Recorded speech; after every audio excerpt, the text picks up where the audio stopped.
No boletim tem um outro texto que eu iria trabalhar hoje, pelo fato de não ter tido condições de terminar o sermão devido à reunião do presbitério, mas hoje à tarde, depois que cheguei de Bezerros, resolvi trabalhar e estou trazendo a continuação do sermão conforme vínhamos fazendo até agora a exposição. Portanto, o texto de hoje será lido em Mateus capítulo 6, do verso 19 a 24.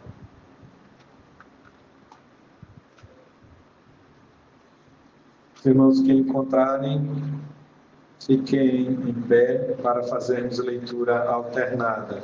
Mateus 6, desculpe, eu disse de 19 a 24, não foi? Mas na verdade é de 25 a 34. Todos acharam? É a última perícope do capítulo 6, que diz assim: Por isso vos digo, não andeis ansiosos pela vossa vida, quanto ao que haveis de comer ou beber, nem pelo vosso corpo, quanto ao que haveis de vestir. Não é a vida mais do que o alimento, e o corpo mais do que as vestes? Não semeiam, não colhem, nem ajuntam em celeiros, contudo o vosso Pai celeste as sustenta. Porventura, qual de vós, por ansioso que esteja, pode acrescentar um côvado ao curso da sua vida? Porque andais ansiosos quanto ao vestuário, considerai como cresce os filhos do ano, eles ao trabalho Eu, contudo, vos afirmo que nem Salomão, em toda a sua glória, se vestiu como qualquer deles.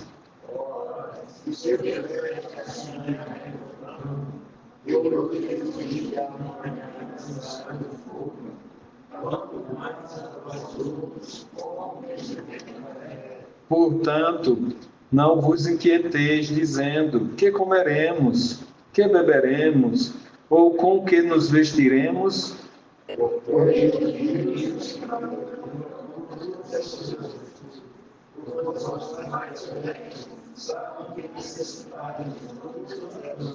Buscai, pois, em primeiro lugar o seu reino e a sua justiça, e todas estas coisas vos serão acrescentadas.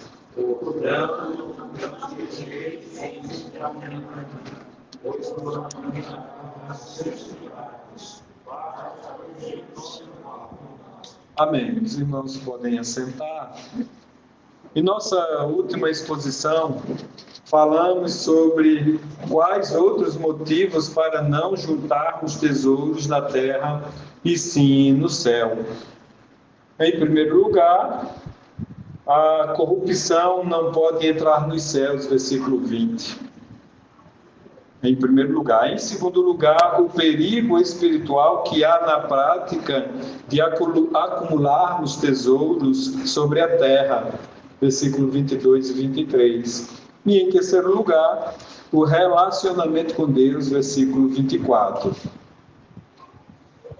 A exposição de hoje terá o tema ansiedade, onde responderemos a seguinte pergunta: de acordo com o ensino de Jesus, devemos focar em quê?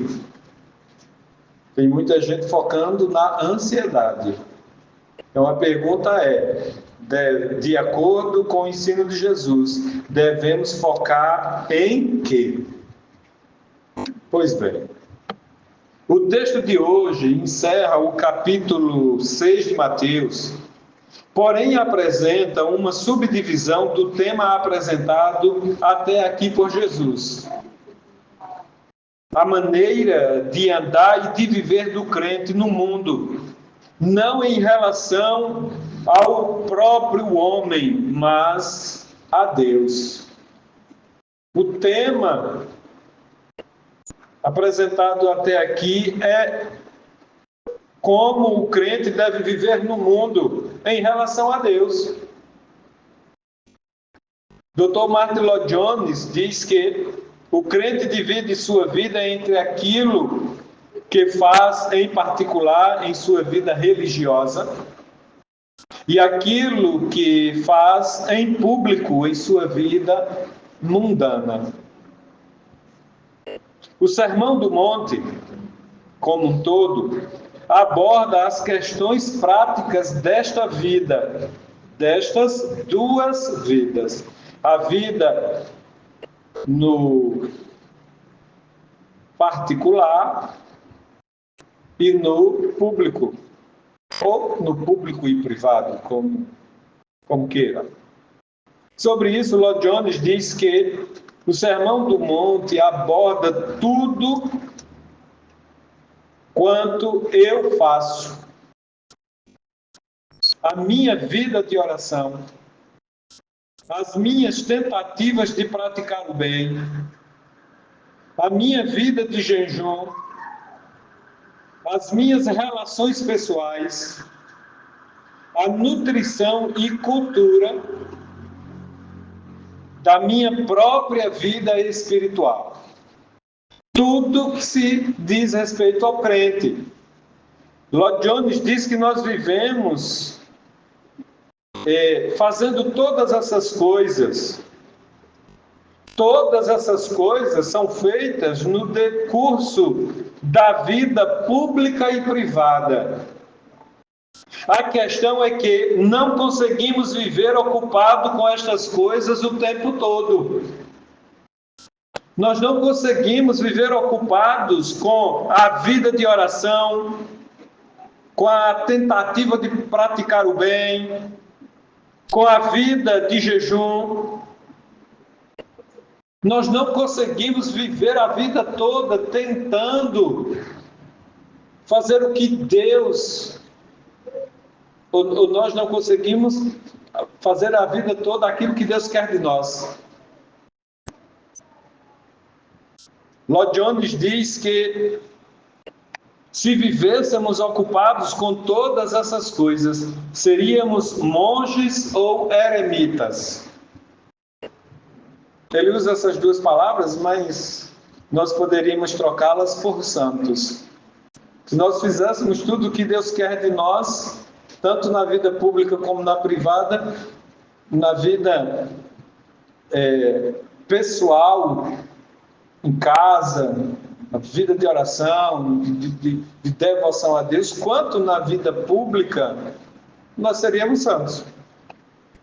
Contudo, nos mantemos atarefados no mundo, ocupados em negócios e outras atividades, e temos uma multidão de problemas que fazem pressão sobre nós. E viver ocupado com outras coisas não é pecado. Pecado é quando nós deixamos que essas outras coisas façam pressão de tal forma sobre nós que nós sucumbimos às pressões. Então, estar ocupado com as atividades próprias do dia a dia não é pecado, mas é pecado quando essas atividades estão de tal forma, sendo feitas de tal forma que eu entro em ansiedade, num estágio de ansiedade. Viver ocupado somente com as coisas deste mundo, por outro lado, nos causa ansiedade. O problema é esse. O problema é que nós tentamos viver da forma que Deus quer que vivamos, por não conseguirmos, então vivemos somente preocupados com as coisas deste mundo. E aí, o que temos como resultado é a ansiedade.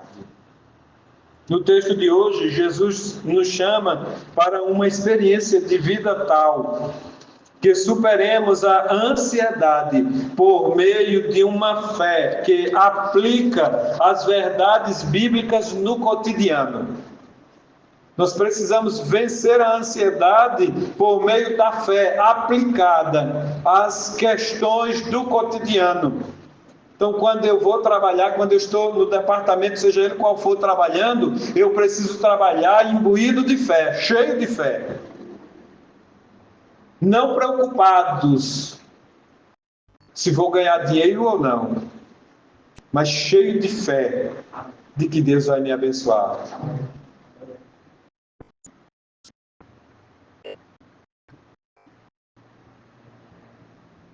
A pergunta a ser respondida, portanto, é: de acordo com o ensino de Jesus, devemos focar em quê?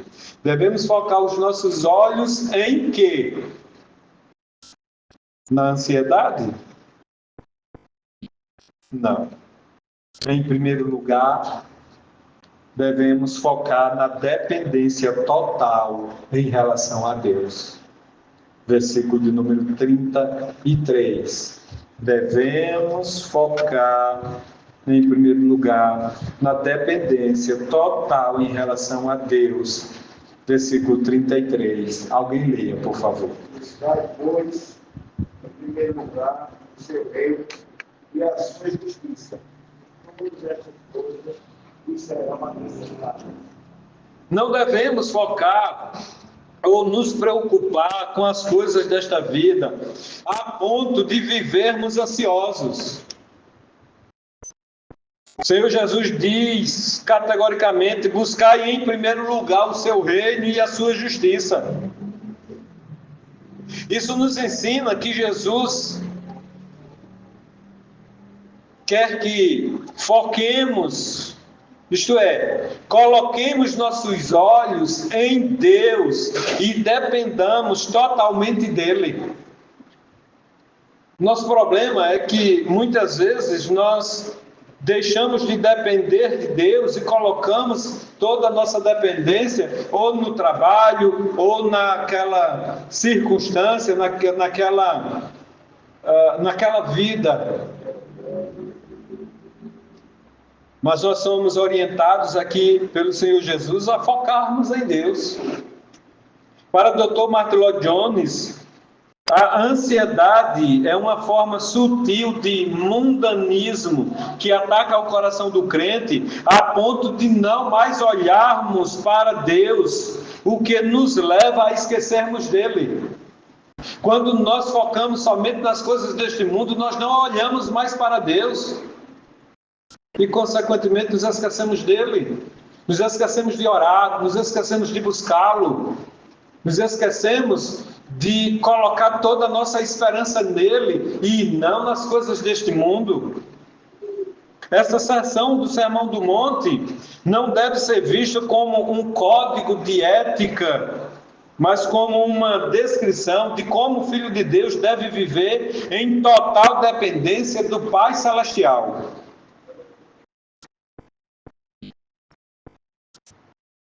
Como filhos, dependemos exclusivamente de Deus. Assim como Judá depende somente de seus pais, nós dependemos de Deus. Aqui temos uma ordem dada no imperativo: não andeis ansiosos. Versículo de número 33. Versículo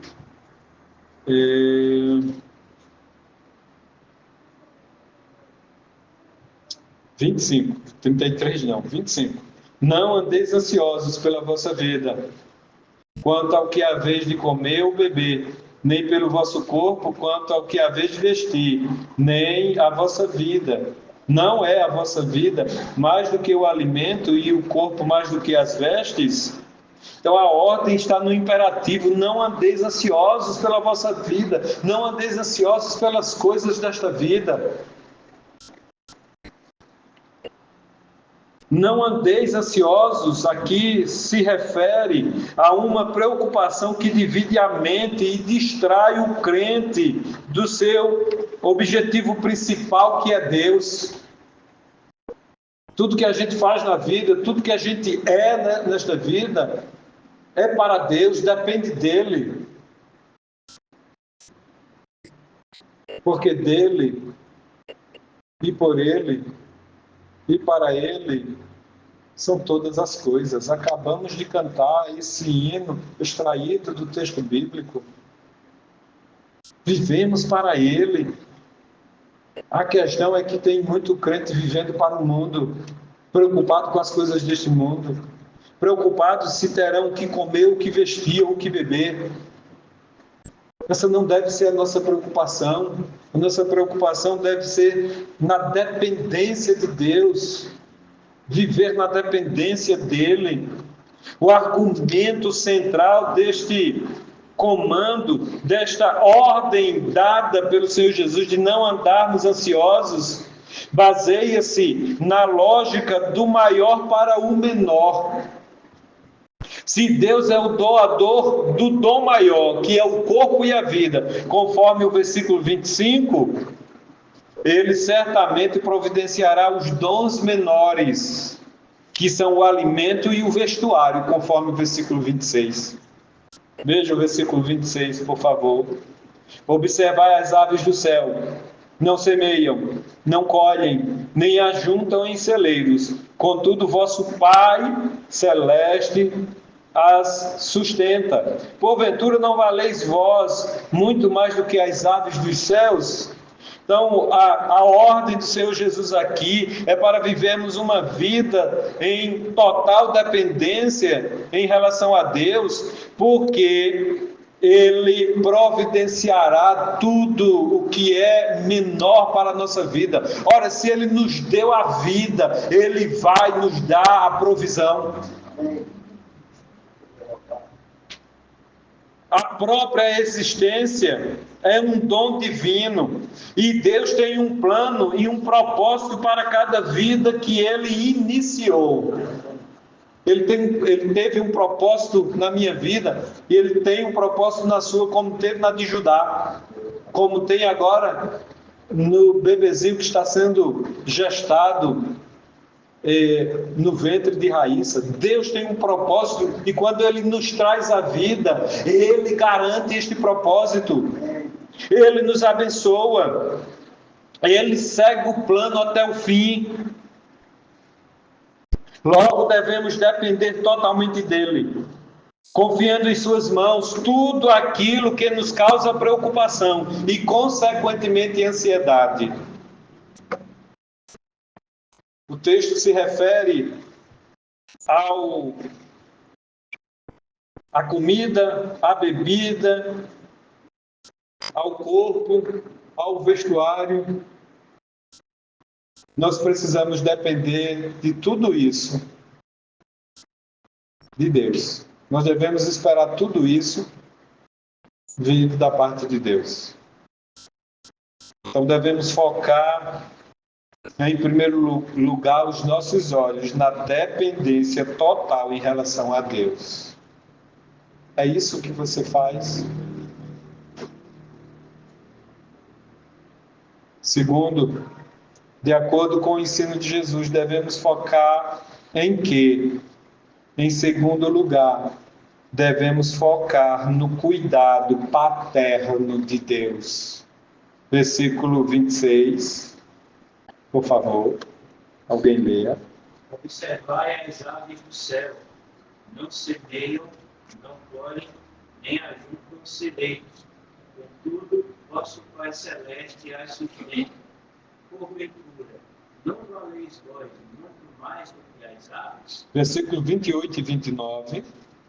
E por que andais ansiosos quanto ao vestuário? Considerai como crescem os lírios do campo. Eles não trabalham nem criam.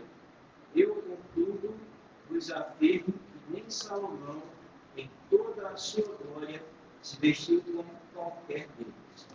Aqui temos as lições da natureza apresentadas pelo Senhor Jesus como prova do cuidado paterno de Deus. Jesus utiliza exemplos da criação para contrastar a providência geral de Deus com o seu cuidado paterno especial. Ele fala, portanto, em primeiro lugar, sobre as aves dos céus, versículo 26. O primeiro exemplo de Jesus retirado da natureza sobre o cuidado paterno de Deus são as aves do céu. Não semeiam, não colhem, mas são sustentadas por Deus. É a lei apresentada anteriormente, do menor ao maior. Ora, se Deus cuida das aves que não semeiam, não colhem, mas são sustentadas por Deus, Ele cuidará de nós. Como um pai, Ele cuidará de nós. O argumento é que se Deus cuida de criaturas com as quais tem apenas uma relação de criador com Deus, muito mais cuidará daqueles que são seus filhos. Presta atenção, as aves são criatura. A única relação delas com Deus é de criador. Ele é o meu criador. Eles glorificam, as aves, elas glorificam a Deus porque são criaturas. Mas nós somos filhos. Jesus disse em João capítulo 1, verso 12, que a nós foi dado o poder de sermos feitos filhos de Deus, a saber, os que creem no nome do Senhor Jesus. Você creu em Jesus? É filho de Deus. A relação que Deus tem com você é de cuidado paterno. Não é de criador. É também, obviamente, mas sobretudo de pai. Na oração, no começo do capítulo 6, o Senhor Jesus diz que devemos orar assim: Pai nosso. Veja, não é pai das aves. É pai nosso. Ele cuida de você como um pai. E não é qualquer pai, é o pai. Segundo, Jesus apresenta como prova do cuidado paterno os lírios do campo. O segundo exemplo de Jesus tirado da natureza sobre o cuidado paterno de Deus são os lírios do campo, que Deus os veste com uma glória superior à de Salomão. Lembra lá de Salomão, o rei mais rico de toda a terra? Roupas importadas, caríssimas, banhadas a ouro, cada uma mais bonita, mais esplêndida do que outra. A coroa dele devia ser uma coroa que o rei da Inglaterra não faz mais jogo. Se Deus veste ou adorna de tal forma a erva do campo, que é efêmera, isto é, nasceu hoje e amanhã será lançada no forno, no fogo, se Deus dá beleza suficiente, grande beleza, aos lírios do campo, Ele não negligenciará seus filhos, que são seres imortais, destinados à glória eterna. Conforme Romanos capítulo 8, verso 17 e 18, depois versículo 30, e Hebreus capítulo 2, verso 10, para citar apenas estes três. Somos ensinados por Jesus que devemos focar, isto é, olhar para os cuidados paternos de Deus. Ele não deixará que passemos por dificuldades ou nos falte alguma coisa. do alimento à bebida, da água, portanto, né? Do alimento à água, as vestes, o corpo, vai ser cuidado, guardado por Deus. Às vezes nós olhamos pessoalmente assim e achamos que tem alguma coisa feia, alguma coisa que não está no devido lugar, mas Deus tem cuidado desse corpo como ele é, porque ele nos ama e ele acha bonito quem nós somos.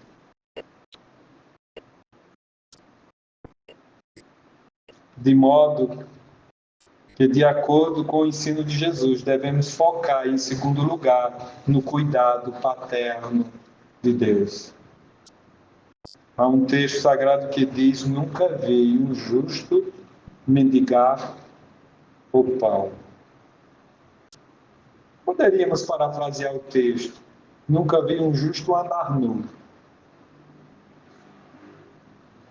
Veja, isso também não significa que vai haver a ausência de problemas. Não. Enfrentaremos problemas. Mas Deus, como um pai, tem cuidado de nós. De modo que, de acordo com o ensino de Jesus, devemos focar, em segundo lugar, nosso olhar no cuidado paterno de Deus. Em terceiro e último lugar, devemos focar no reino e na justiça de Deus. Versículo 33. Mais uma vez, alguém leia, por favor. Buscar, pois, em primeiro lugar, o seu reino e a sua justiça. Todas essas coisas serão acrescentadas. A nossa prioridade, meus irmãos, deve ser o reino e a justiça de Deus em nossas vidas. Quer seja na vida privada, religiosa, ou na vida pública, essa que vivemos aqui no mundo. A nossa prioridade tem que ser Deus. Não é ganhar dinheiro, quanto precisamos ganhar dinheiro, entende? Essa não deve ser a nossa prioridade. Nossa prioridade é Deus. Ganhar dinheiro vai ser acrescentado. É exatamente isso que o texto nos ensina. A cura da ansiedade. E eu poderia acrescentar aqui a ansiedade mundana. É uma mudança radical de prioridades. Eu só posso ser curado da ansiedade se eu mudar as minhas prioridades.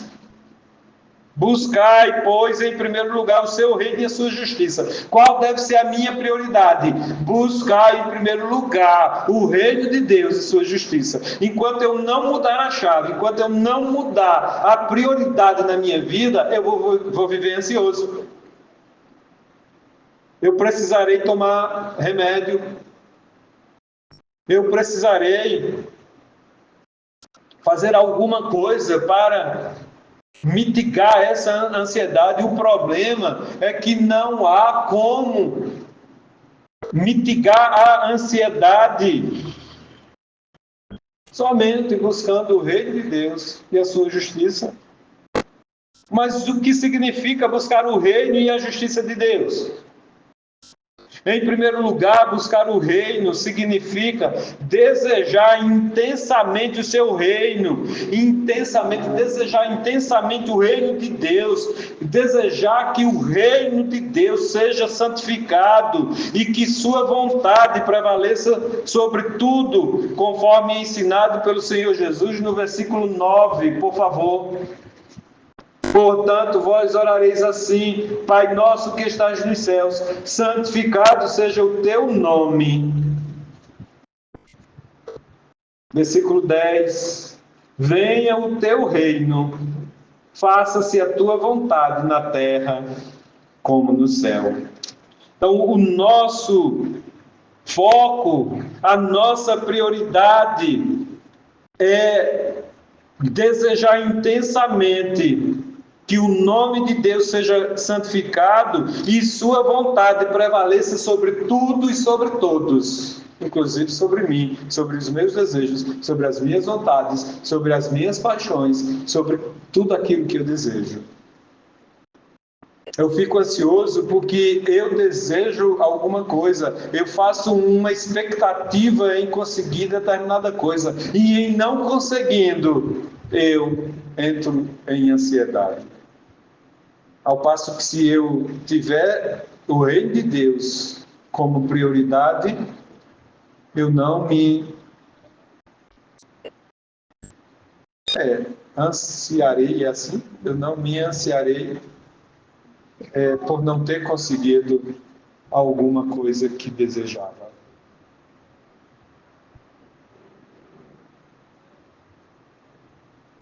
Em segundo lugar, ou melhor, o que significa buscar a justiça? Significa o anseio pela santidade e pelo desejo de ser semelhante a Cristo. Pois foi para isso que fomos chamados, conforme Romanos 8, versículo 29, por favor, alguém leia. Buscar a justiça de Deus significa o anseio pela santidade e o desejo de ser semelhante a Cristo. Romanos 8, 29, por favor.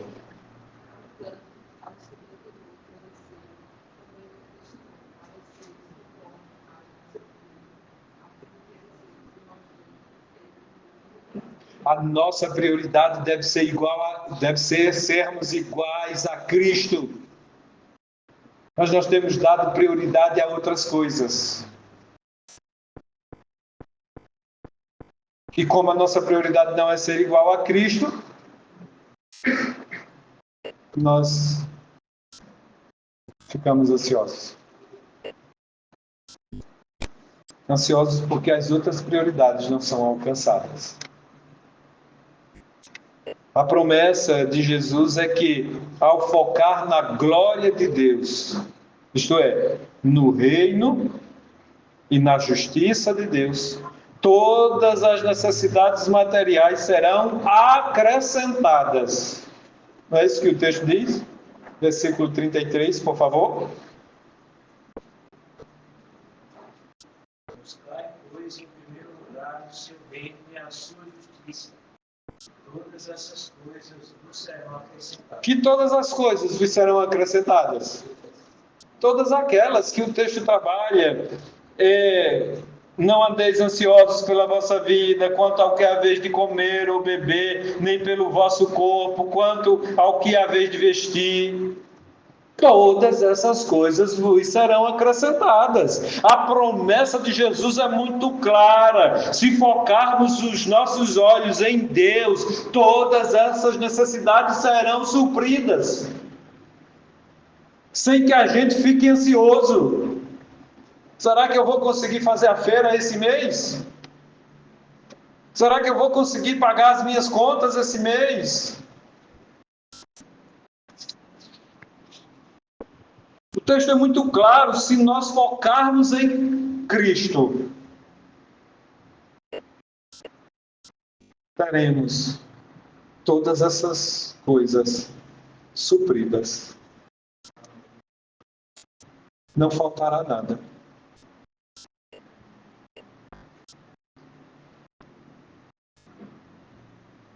Eu não tenho outra fonte de renda. Eu não tenho outra fonte de renda. A minha fonte de renda é o trabalho desenvolvido nas duas igrejas e, consequentemente, do presbitério. Do presbitério não recebo nada, mas recebo via as igrejas. Tem meses, todo mês eu anoto lá o que é que eu paguei. Tem que pagar isso. Tem meses que eu faço a conta, não sei como eu paguei. Eu não sei. Não tomei dinheiro emprestado. Eu não sei. Eu não sei como paguei. Às vezes eu estou sozinho lá, sentado no escritório, fazendo algumas contas, anotando. E eu fico olhando assim, mas Deus, obrigado. porque chegou. Todas as coisas são supridas. Não falta nada. Talvez falte, irmão Márcio, aquilo que eu desejo. Mas o que é de vital para a minha vida, não falta. Entende? O que é necessário para me manter durante o mês, não falta. Nosso problema é que nós reclamamos muito. Eu sou o que reclamo tanto, vocês nem sabem. Débora sabe. Mas deu esse valor, foi? De ele pagar um cartão. Mas deu isso, foi? E reclama. Aí ela diz alguma coisa para mim. Nosso problema é que a gente reclama. Porque os nossos olhos estão nessas coisas. Precisamos focar em Cristo. A promessa de Jesus é que, ao focar na glória de Deus, todas as necessidades materiais serão acrescentadas como uma bênção excedente pela mão do Pai. Uma bênção excedente. Não existe bênção maior do que buscar o reino e a justiça de Deus. Buscando isso, nós temos e Ele ainda acrescenta as demais coisas. De modo que, de acordo com o ensino de Jesus, devemos focar, em terceiro lugar, no reino e na justiça de Deus. Meus irmãos, aqui temos a oportunidade de retirarmos grandes lições para as nossas vidas. Vejamos em perspectiva. Em primeiro lugar, a ansiedade aqui é apresentada como completamente inútil. A ansiedade é apresentada como totalmente inútil, pois nenhum homem, por mais que se preocupe, pode acrescentar um único côvado à duração de sua vida. Qual de vós, por ansioso que esteja, pode acrescentar um côvado ao curso de sua vida? Essa ansiedade, portanto, é inútil.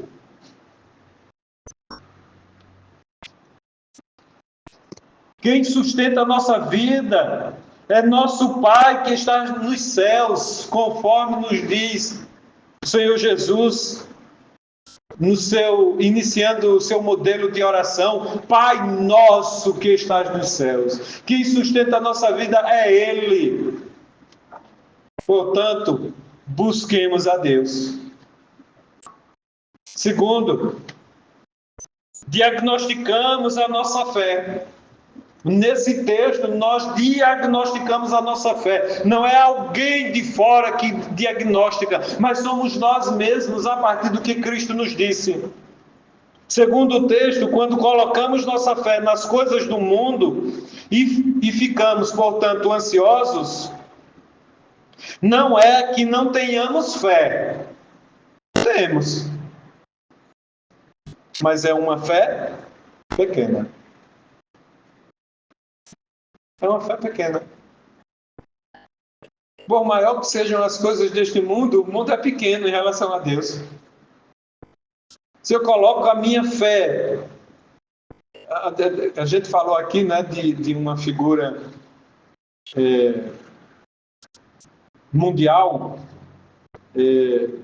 que deseja chegar até Marte. Falamos disso aqui, né? Por mais dinheiro que ele tenha, por mais bilhões que ele tenha, fica só nessa terra. Mas sabe como é pequeno? Sabe qual é o tamanho da Terra? No universo, no cosmos como um todo. Sabe qual é? É um grão de areia.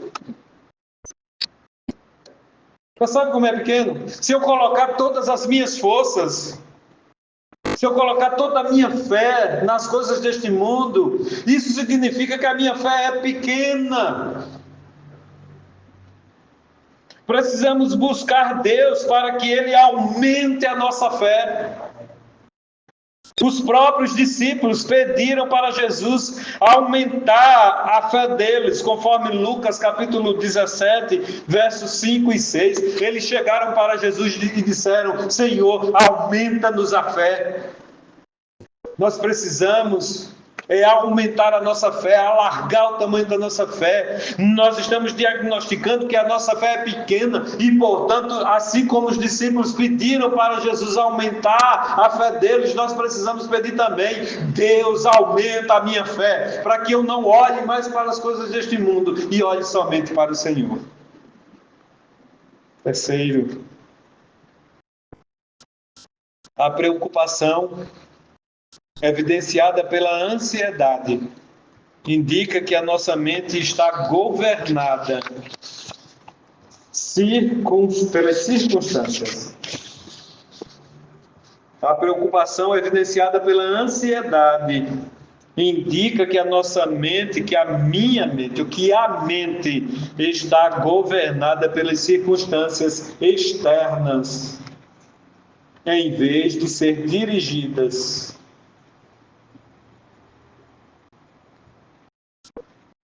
ou a nossa mente ser dirigida pela confiança na soberania de Deus. Se a gente está ansioso por causa das coisas desta vida, o que comer, o que beber, o que vestir, o corpo pelo corpo, significa que a nossa fé, ou melhor, a nossa mente está governada por estas coisas, quando deveria ser governada por Deus, pela soberania de Deus. Devemos viver governados por Deus. Por isso Jesus mesmo diz: portanto, não vos inquieteis com o dia de amanhã. Versículo 34. Houve tempo que eu vivia preocupado, muito preocupado. Amanhã, como é que vai ser? Hoje eu não me preocupo mais não. O Senhor Jesus diz aqui, buscai, verso 33, buscai, pois, em primeiro lugar o seu reino e a sua justiça, e todas estas coisas vos serão acrescentadas. Portanto, não vos inquieteis com o dia de amanhã.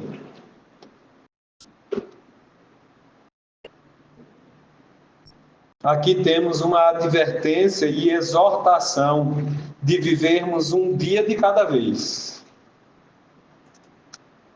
Vivam hoje. Interessante que Jesus diz aí ainda mais uma coisa, né?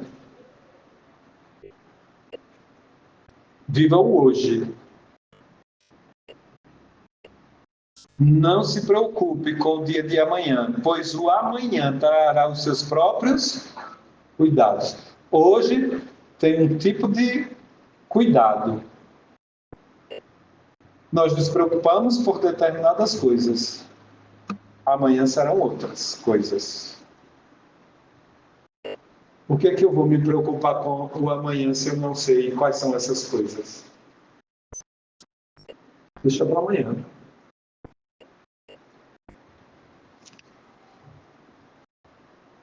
O crente deve enfrentar a vida em gotas diárias. Pois Deus não concede toda a sua graça de uma vez só. Ele não dá assim, como um conta-gotas. Sabe aquele conta-gotas de remédio? Aquele que é um frasquinho assim, você vai lá e conta as gotas que você precisa tomar. É assim que Deus faz conosco. Ele não despeja a graça dele assim. Ele vai dando aos poucos.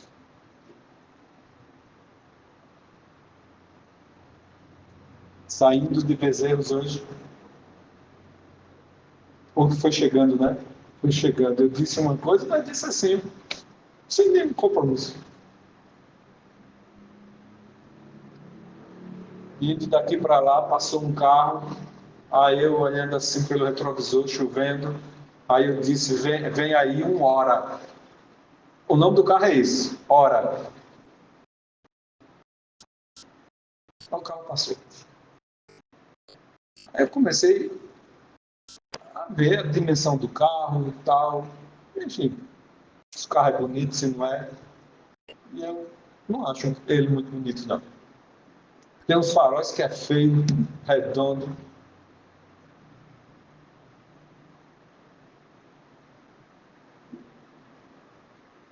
Quando cheguei na frente da UPA, que é uma rua antes da congregação, antes da igreja, tinha um outro carro. Me permita ser muito claro aqui com vocês, dizendo o nome dos carros. Um 208. Joselito não gosta desse carro, mas um 208. Eu disse, esse era um carro que eu comprava. Eita, aí um carro que eu comprava? 208. 208. É. Aí cheguei na frente da igreja, fiz a manobra, e aí falando de carro, não sei o que, aí eu disse assim, se eu tivesse dinheiro, eu compraria um carro desse, cada modelo de um carro desse, para usar um carro por dia. Olha que pretensão. Assim, só uma bobagem, uma besteira que eu disse. Ai, Débora, na lata. É por isso que Deus não te dá um carro novo. É por isso que Deus não te dá dinheiro. Acho que foi assim. Mais ou menos isso. Na verdade, Ele vai dando a conta gotas aquilo que a gente precisa. Não é aquilo que a gente quer. Não é aquilo que a gente deseja. Ele vai dando aquilo que a gente precisa. Dia após dia. Semana após semana. Ano após ano. Para não desperdiçar.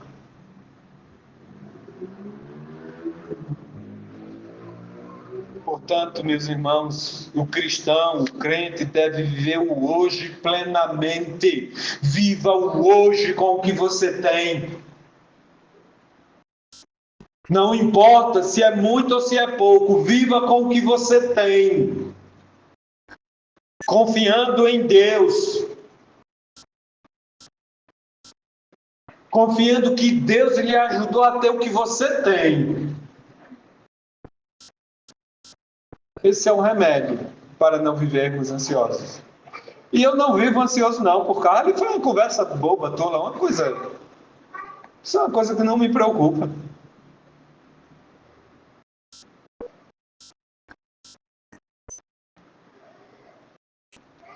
Graças a Deus Ele tem cuidado de mim, não tem faltado nada. E é a mesma coisa com vocês. Olhem para a vida de vocês. Vejam se vocês não estão vestidinhos, alimentados, protegidos, guardados.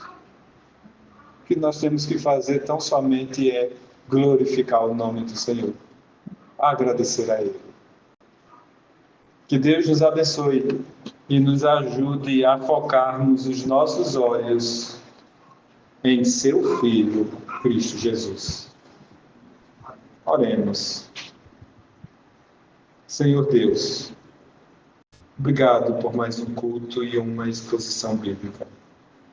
Que as verdades postas diante de nós esta noite sejam bálsamo para cada um de nós. Sejam o remédio para a cura da ansiedade.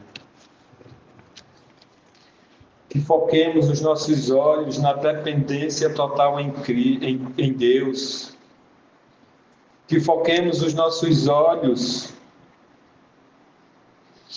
no cuidado paterno de Deus. Que foquemos os nossos olhos no reino e na justiça de Deus. Ó Senhor, faz isso para com cada um de nós.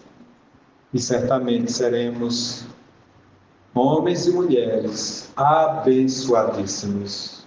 Nada, como o Salmo diz, nada nos faltará. Também, ó Deus, dá-nos uma semana de muita paz, de realizações, sobretudo de cuidado nesse período carnavalesco. Nos protege de acidentes, de incidentes e de tantas coisas que poderia nos acontecer neste período. É a oração, ó Deus, que fazemos e a fazemos no nome do seu Filho amado, Jesus Cristo. Amém. Recebamos a bênção. Que a graça do nosso Senhor e Salvador Jesus Cristo, o amor do eterno Deus, o nosso Pai, a comunhão e as consolações do Divino Espírito Santo esteja sobre nós, sobre todo o povo de Deus espalhado por toda a face da terra, hoje e sempre. Amém.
Amém.